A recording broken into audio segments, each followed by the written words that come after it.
হ্যাঁ ঠিকভাবে বসো। রোগী ভালোবাসি। কোথায় ছিলেন? মাটির নিচে ছিলাম। মাটির নিচে? পছন্দ করি। আচ্ছা তুমি শোনো। কি করবা? রাধারানী নামে একজন আছে, উনি ক্ষতি করে। আচ্ছা উনি নামাজ পড়তে দেয় না, উনি কোরআন তেলাওয়াত করতে দেয় না, নামাজের দিকে মন দেয় না। আমি তখন নামাজে দাঁড়া করাই, আমি তো কোরআন তেলাওয়াত করতে দেই। বলবো না, কোনো নাম বলবো না, আমার কোনো নাম নাই। রোগীর জরাইলের সাথে বান করে, কুপুরি কালামের বান করে রোগীর সাথে দিছে। চালানের মুখে রোগীকে ধরছি, জরাইলে যন্ত্রণা করে। তারপরে? রোগীর পেট ব্যথা। তারপরে? সবসময় সময় সময় মাটির নিচে যাই, পাতাল শ্বশুরি হয়ে চলি। 6 থেকে 7 বছর। 6 থেকে 7 বছর ধরে আছেন। এই যে অনেক ধরছে, অনেক ফকির ধরছে, অনেক হুজুর, মাওলানা, হাফেজ, কারি, ওগুলো আমার কাছে কিছুই না। 11 জন ডাক্তার দেখাইছে ডাইনি বিভাগের।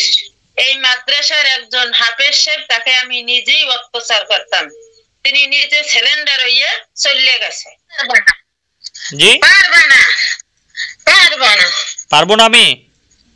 না, কিছুই নেই। আর স্বামীর কোনো চাকরি বাকরি, আর সন্তানের কোনো চাকরি বাকরি কিচ্ছু পাইবে না, বঞ্চিত সব থেকে। ধ্বংসকারী আমি, ধ্বংসকারী ধ্বংস করেছে, মামাকে পাঠাইছে ধ্বংস করার জন্য। যেটা ভালো হয় হুজুর, আপনি তো এতক্ষণ শুনছেন, আমি তো আপনাকে বিস্তারিত বলতেও পারিনি, এখন তো আপনি সবই বিস্তারিত জানতে পারছেন।